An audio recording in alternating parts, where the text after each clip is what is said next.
Welcome. On today's edition of Kelly and Company, Greg David, he's going to join me on the program, and he's going to grill my co-host today, Brock Richardson, will be here in a bit, about his experiences attending Family Feud Canada and how you out there could attend a live taping. All I can say is, oh hum. This is Kelly and Company. Kelly MacDonald, your host of the program, and a lot of great content ahead for you. And I really want to jump into our first conversation on the program. Innovative solutions are coming to Quebec. Through Disability Conversation, the Tetra Society of North America is an organization that utilizes volunteers to build innovative solutions for people with physical disabilities, to overcome environmental barriers and live life with far more independence. And they will now be launching their first chapter in Quebec. Eric Molendyk, program manager for Tetra, is here to assemble all these pieces for us and organize us and get us ready for this. Eric, welcome to Kelly and Company. Hi, Kelly. Thanks so much for having me on the show. Appreciate it, and you've got great news. We always love that. We like taking credit for having people on with fantastic news. So first, let's start, for those who don't know, how did Tetra get started? So our founder of Tetra is Sam Sullivan. That name may be familiar to some of your listeners because he was mayor of Vancouver.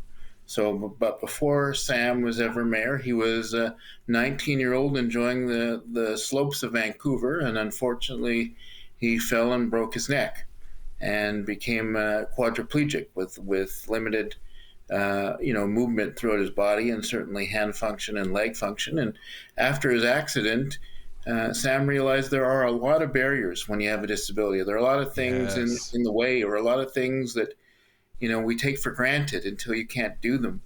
And so Sam thought, how do we remove these barriers? What's one way that you can do that is engineers and creating customized solutions. So at the time, Sam had a limited income. And so he thought, well, I'm going to write a letter to the Professional Engineering Society and see if I can get somebody to volunteer.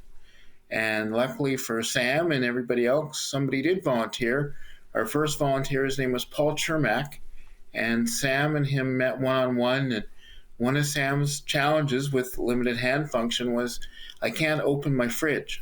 We all know that fridges kind of stay sealed to keep things cold, and It's hard to get a grip. And Paul said, well, what if we took a coat hanger and put a coat hanger in your hand? You could hang onto that. You could get the loop of the coat hanger around the handle, and then you could back your wheelchair up, and that would give you enough leverage to open the fridge door.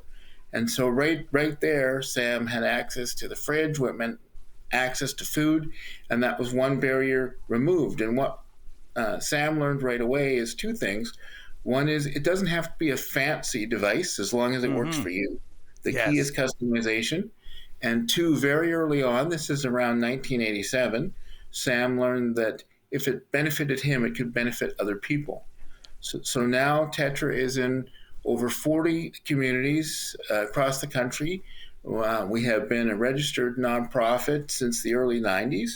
And what happens is volunteers with various skill sets, whether it's mechanical engineering or electrical engineering or carpentry or sewing, they give of their time and their skills to make customized devices. And again, as you said, remove barriers for people with varying disabilities.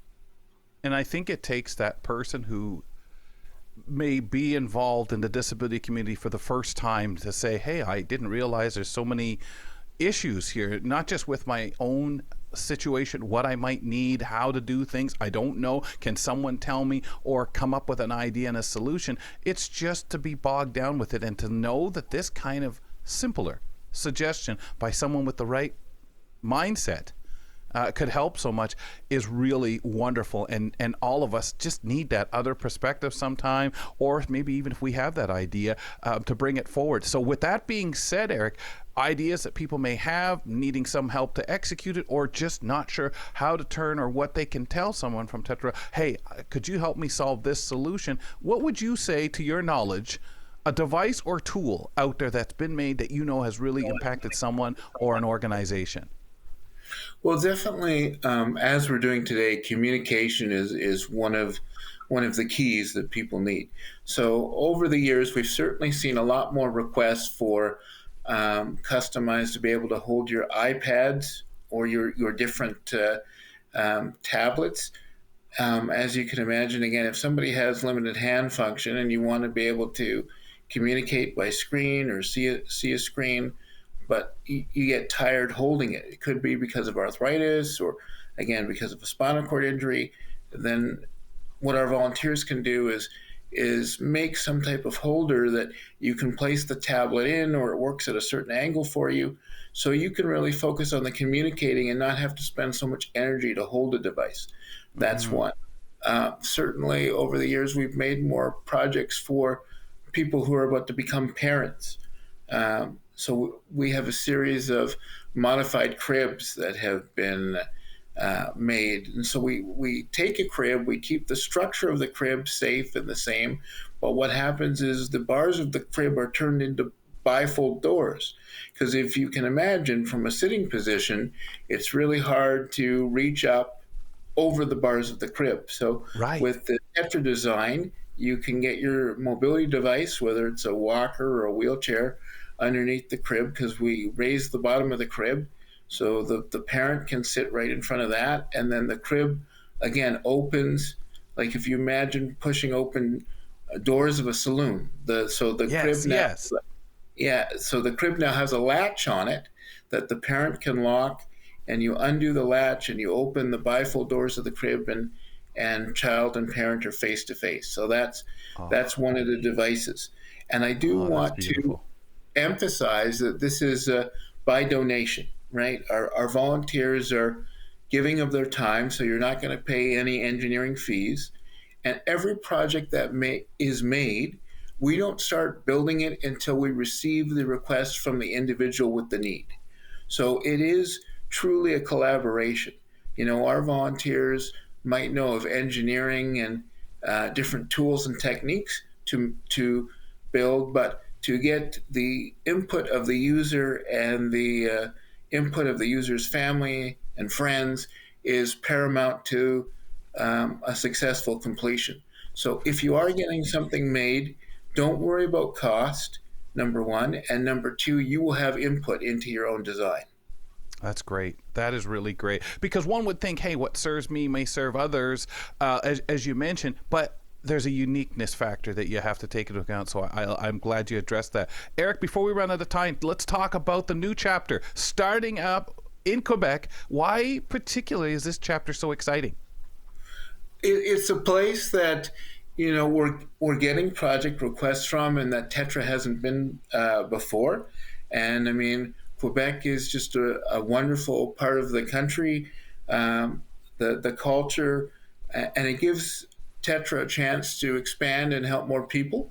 We are currently right now are putting in the groundwork and doing our best to make our website bilingual, and so it's exciting to be able to reach out to more people and truly make Tetra a national organization, which is what we want to be. So continue to look for more updates on our expansion through tetrasociety.org.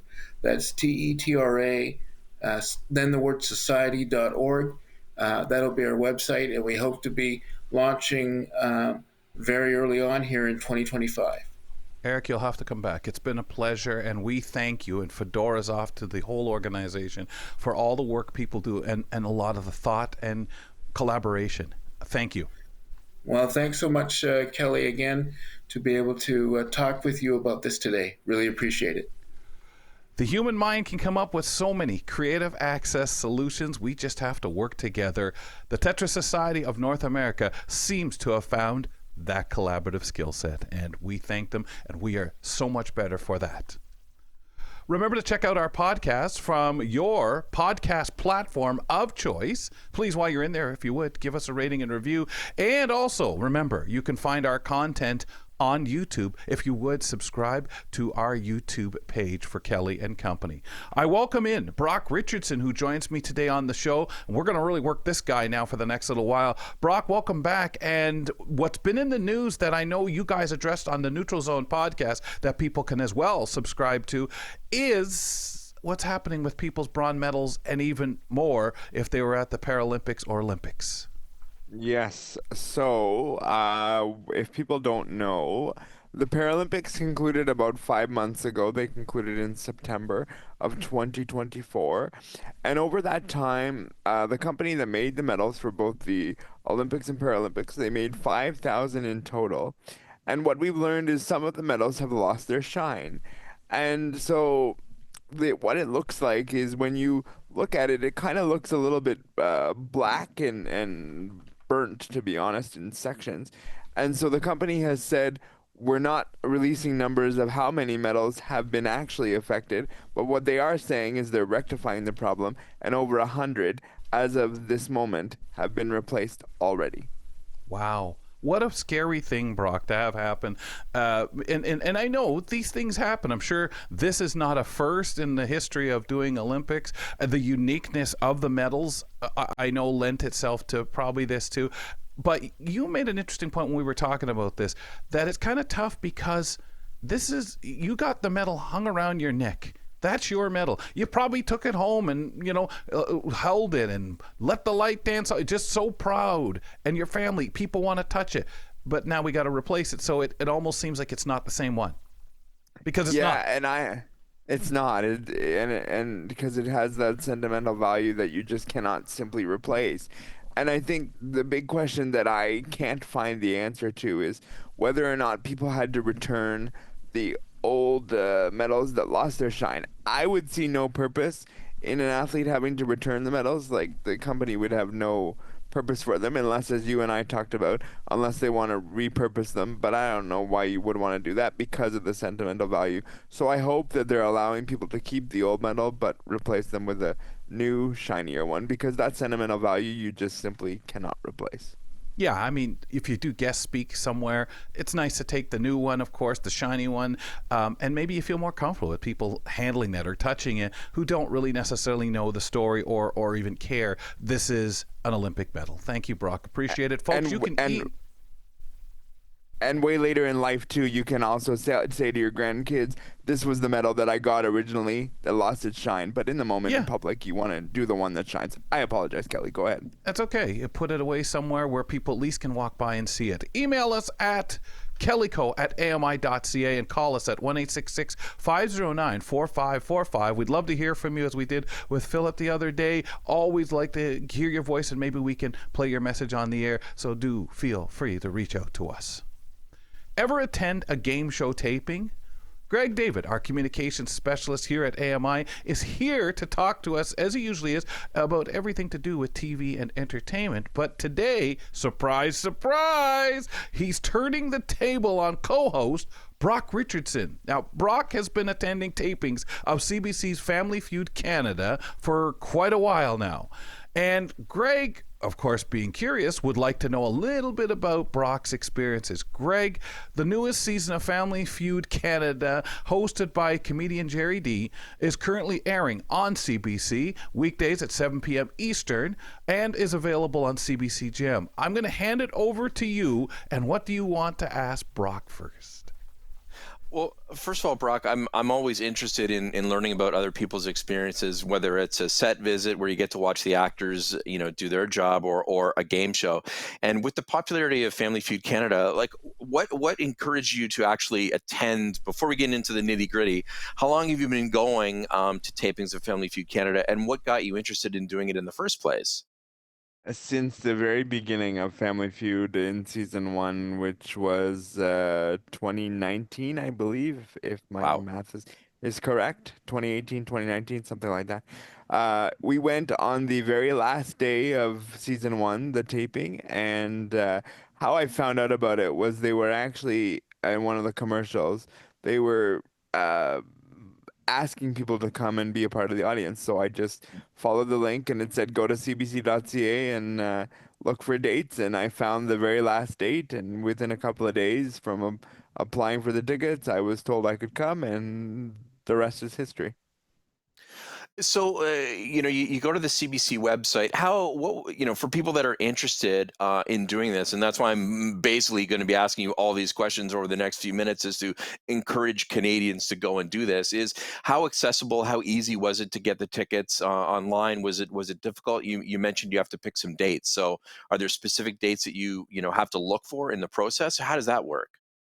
Yes, so you really have to be diligent, and I would say at the beginning of July is when you should really start looking on the Family Feud Canada website. There is a tab that says be in the audience, and what that does is it'll take you to from the CBC website to the Eventbrite page where they host the tickets, and then it gives you a list of dates where they're going to be recording, and it's usually Saturday, Sunday, Monday, and Tuesday that they do the taping. Sometimes they don't do a Tuesday and they do just Saturday, Sunday, Monday. It really depends on how many taping days they have for that given season. But it is very, very simple to get tickets and obtain them.